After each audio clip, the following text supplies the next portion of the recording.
Esamahora, mobile Bonakamwa.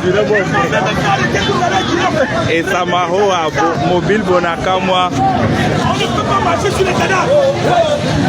On ne traite pas seulement. En mémoire à nos frères déjà assassinés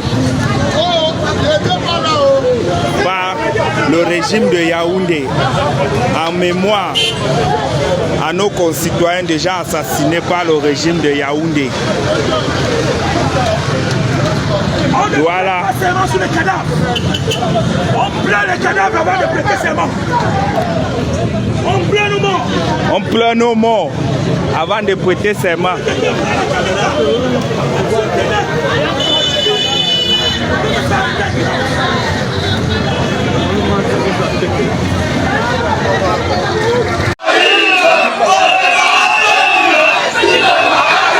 Oh, les gars, moi, ballon en action, moi, ballon en action. Moi, ballon en action.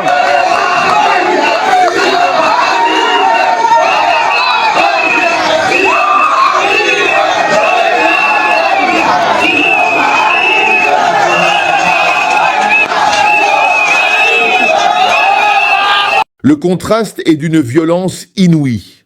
D'un côté, les dorures du pouvoir, les lustres d'un palais présidentiel où se joue une comédie bien huilée, ponctuée par des applaudissements forcés, des sourires figés et des verres de vin millésimés levés à la gloire d'un régime qui s'auto-célèbre. On y prête serment sous les caméras, dans le confort climatisé de l'impunité, pendant que des discours creux promettent encore un avenir meilleur, comme un disque rayé qu'on remet à jouer à chaque décennie. Tout est chorégraphié, la musique, les acclamations, la mise en scène. Rien ne dépasse, rien ne dérange. Tout respire l'ordre, mais un ordre qui pue la peur, la servitude et le mensonge. Et pendant ce temps, dehors, sous le même soleil, sur le même sol, un autre Cameroun existe, celui des rues poussiéreuses, des marchés étouffés, des voix brisées par les cris et les gaz lacrymogènes. Là-bas, pas de champagne, seulement des larmes, de la sueur et du sang. Ce sont ces jeunes, ces hommes, ces femmes qui n'ont plus rien à perdre, sinon la dignité qu'on leur arrache jour après jour. Ils crient leur douleur, ils réclament justice, ils veulent seulement que leur voix compte. Ils ne réclament pas le luxe, ils ne demandent pas les privilèges, juste un peu de vérité, un peu de justice, un peu de respect, et pour ce simple espoir, ils deviennent des cibles. Le pays se dédouble sous nos yeux. D'un côté, l'élite, enfermée dans son palais, qui confond stabilité et immobilisme, autorité et terreur, patriotisme et culte de la personnalité. De l'autre, la masse, fatiguée, affamée, désabusée, qu'on muselle, qu'on traque, qu'on accuse d'être manipulée dès qu'elle ose parler. C'est un Cameroun fracturé entre ceux qui mangent à satiété et ceux qui survivent à peine, entre ceux qui détiennent la lumière et ceux qu'on laisse croupir dans l'obscurité. Et pourtant, les deux Camerouns coexistent, ils s'ignorent, se méprisent. Pendant que l'un danse sur les tapis rouges, l'autre s'écroule sur le bitume chaud, frappé, traîné, humilié. Pendant que les discours officiels parlent de paix, les cellules se remplissent de prisonniers d'opinion.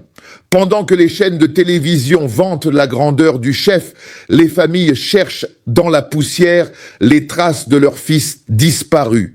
Et chaque fois, le scénario se répète, la fête des puissants et la souffrance des faibles.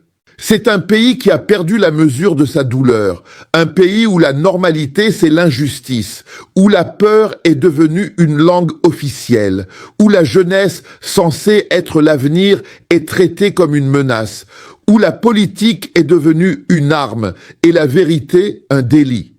On tire sur des manifestants pacifiques, on arrête des étudiants, on bâillonne des journalistes. Et pendant ce temps, ceux qui devraient rendre des comptes paradent, décorés, applaudis, glorifiés.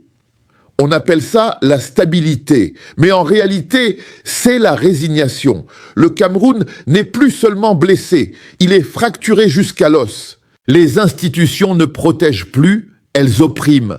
La justice ne juge plus, elle obéit. L'armée ne défend plus, elle réprime. Et le peuple épuisé se débat dans ce cauchemar sans fin, entre la peur du lendemain et la honte du présent. Chacun survit comme il peut, avec ce mélange amer de colère et de fatalisme. Parce qu'ici, tout le monde sait que dire la vérité peut coûter la liberté, voire la vie. Mais au fond, une question persiste. Jusqu'à quand ? Jusqu'à quand un peuple acceptera de souffrir en silence pendant qu'on lui confisque son avenir? Jusqu'à quand les dirigeants penseront qu'ils peuvent continuer à régner sur des ruines? Jusqu'à quand faudra-t-il enterrer des innocents pendant que d'autres trinquaient à la victoire? Car ce n'est plus un pays qui vit, c'est un pays qui survit. Ce n'est plus une république, c'est un théâtre où tout sonne faux, sauf la douleur du peuple. Et dans cette scène tragique, le contraste devient insupportable. Les uns dansent sous les lustres, les autres meurent sous les balles.